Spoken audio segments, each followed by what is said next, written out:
check, 1, 2. Curious about real estate? Yes! Then you've come to the right place. Get the knowledge you need, get over the fear, and get started. This is the Michael Quarles Real Estate Show with your host, Michael Quarles.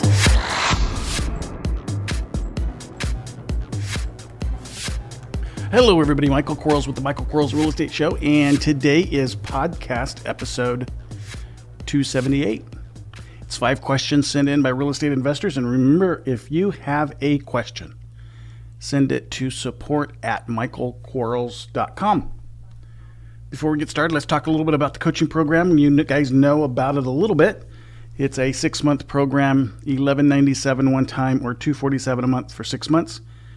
A lot of folks are continuing in the program because we have so many benefits, and from the CRM to the call center to the upcoming text and call platform, which is going to be kind of cool. And we're beta testing at the moment the Ryan. So get this, folks. We'll absolutely answer your phone because that's the call center. But if you'd like us to, we will take that call all the way to contract. So we'll negotiate for you on your behalf with the seller. That's a pretty good piece of the pie as well. So if you're thinking about a coach, think about us. If you have any questions, feel free to give us a call. We have our phone number on the website, and someone will explain the entire program to you. Here we go. Question number 1. What do you do when a seller texts you and tells you they are not selling the house you have under contract because they know it can be sold for double what you're paying? Well, it depends on the situation. So if we have a memorandum of contract, and which we get signed the next day and notarized, typically, then the seller's less likely to do that because they know they have a true quote-unquote recordable document that'll cloud title. They may not understand clouding title, but they know it was an important document because you had a notary witness their signature. So, but what do you do if you don't have that document? Guys, you kind of want to hold them accountable, but can you really do that? I know my attorney tells me if I want to hold someone accountable or hold them to the contract and I don't have a memorandum, he'll do that for me for about $80,000, and I know that's not worth it. The other thing I know is I'm pretty good at negotiation, so the first step I would do if I can't communicate with them about, hey, you agreed already, then I would start renegotiating. Maybe they, another $5,000 will help them or what have you. Now, the texting thing is bothersome. That tells me that they don't even want to talk to you because they know that they were unethical and immoral by making their decision not to sell it to you after all. So ultimately, at the end of the day, you really have to ask yourself, can you lose what you do not have? Because you don't have anything yet. You just have a piece of paper signed by the seller, and now you have an unwilling seller. And you can lose a lot of sleep over it, and you can worry about it, and you get mad and frustrated and all that kind of stuff. But the reality is just go buy another house. Go buy another house. So if we didn't protect our interest, we can't get the seller to get us on the phone with them to renegotiate or explain our situation to them, then, punt. Go buy another house. Don't worry about it. But it happens. I understand. Second question. I found a vacant house, did some researching in public records. I found the owner is deceased and the bank has issued a Lis Pendens against the heirs. There are 5 siblings. Would you recommend sending a letter to all of them? What if I can't find out where they all live? Well, if it's in foreclosure, it's probably faster than you can do anything. So the bank's, working faster than you can buy. Yeah, just like question number 1, I would punt. I'd just go find a house that's, fits your business model. And I can tell you guys and gals, we're buying a house every day here. And I think yesterday we bought 3. And it's just not that hard.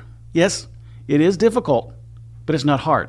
So difficult in that you have to know what you're doing. But once you know, it's not hard. So, determine what your business model is for yourself and look for those deals. Don't try to make something into a deal. I know you want to make it happen and you want to do the right thing for yourself and all that kind of good stuff. Gosh, just go find a normal seller.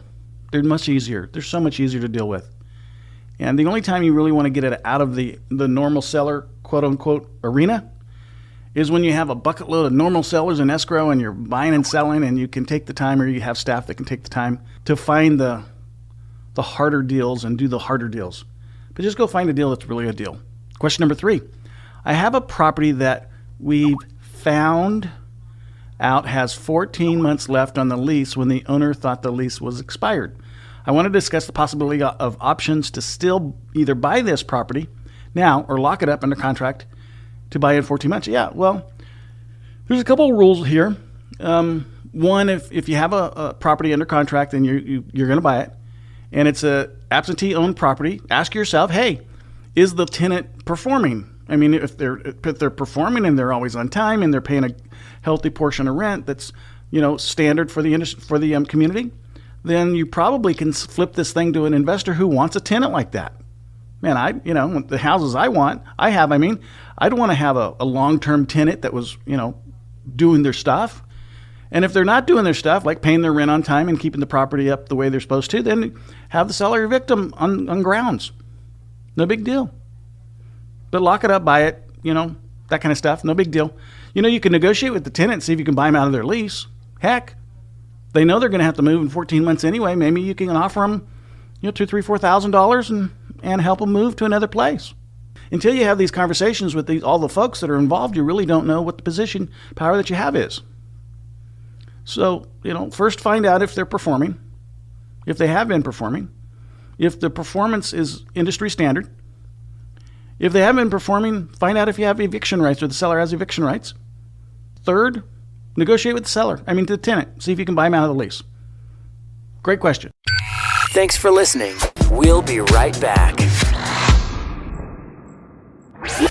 Are you running out of leads? It's time you tried Yellow Letters at yellowletters.com. Get motivated seller leads through yellow letters, postcards, zip letters, typed professional letters, greeting cards, door hangers, and business cards. Yellow Letters is a full-service marketing company created with your success in mind. Get the personal attention you need to get your direct mail campaign started and get in touch at yellowletters.com. And we are back in 3, 2, 1. Question number 4. Michael purchased a piece of property for $100,000. This must be a scenario. Michael puts $30,000 in repair. Market crashes. Ouch, I've done that before.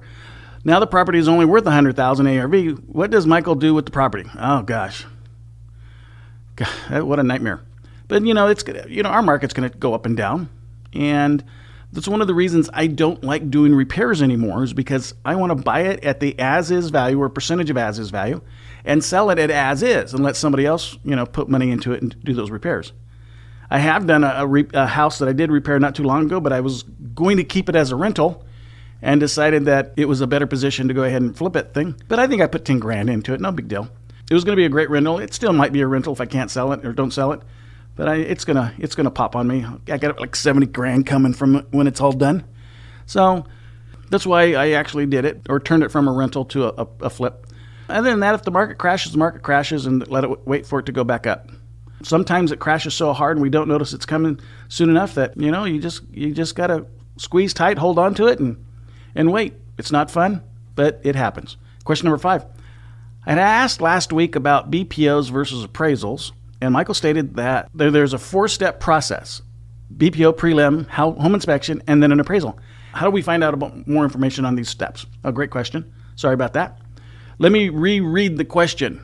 I had asked last week about BPOs versus appraisals, and Michael stated something about 4-step process: BPO, prelim, home inspection, and then appraisal.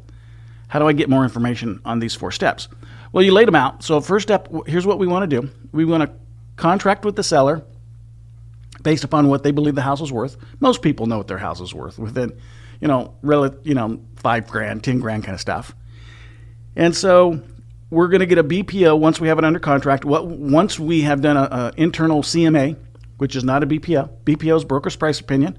We're going to hire an agent, $150, to go out to the property, take interior, exterior pictures, do a mini appraisal. It's not an appraisal, but it's kind of like a little mini appraisal. So they're actually physically in property. And they're going to justify the price to us. And if it comes back low, we're going to renegotiate with the seller. If it comes back okay, then I'm going to order a prelim. So I'm just going to call the closing company, escrow company, and ask them to get me a preliminary title policy or report. That's going to tell me if the seller is actually the seller. Believe it or not, people tell us that they own properties they don't own. That's going to tell us. It doesn't happen a lot, but it does happen. It'll also tell us what are the encumbrances are, the voluntary and involuntary liens against the property. We need to know that because we may convert the opportunity from a cash transaction to a sub-2 transaction to a seller financing transaction. You never know, based upon what's on that prelim.